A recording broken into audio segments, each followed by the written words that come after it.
उत्तर महाराष्ट्रात 25 ते 30 वर्षांपासून आम्ही जिंकत आलोय। संकट मोचक गिरीश महाजनांचे परिश्रम कमी पडले। जळगाव जिल्ह्यानं भाजपची लाज राखली। भाजपच्या उत्तर महाराष्ट्रातील पराभवावर एकनाथ खडसेंचं हे वक्तव्य आहे।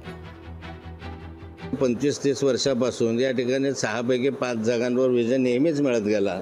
ही पहिली वेळ अशी आहे की यावेळेस फक्त जळगाव जिल्ह्याने भाजपची लाज राखली असं म्हणायला पाहिजे। या 2 जागा निवडून आल्या आणि या ठिकाणी आमचे संकटमोचक गिरीश भाऊ असतील का अन्य असतील यांचे परिश्रम जरा कमी पडले। अपयशाचे कारणं काय आहेत? आतापर्यंत यश येत गेलं हे 25-30 वर्षापासून येत गेलेलं यश आहे। ते 30 वर्षापासून गेलेल्या यशाला आता तडा का गेला? पूर्वीची संघटनात्मक स्थिती काय होती, आताची संघटनात्मक स्थिती काय झाली, अशा अनेक विषय आहे। पक्षाचा तो अंतर्गत विषय आहे, त्यावर मी अधिक भाष्य करू इच्छित नाही। लोकशाही मराठी ऐका, पहा, जागरूक रहा।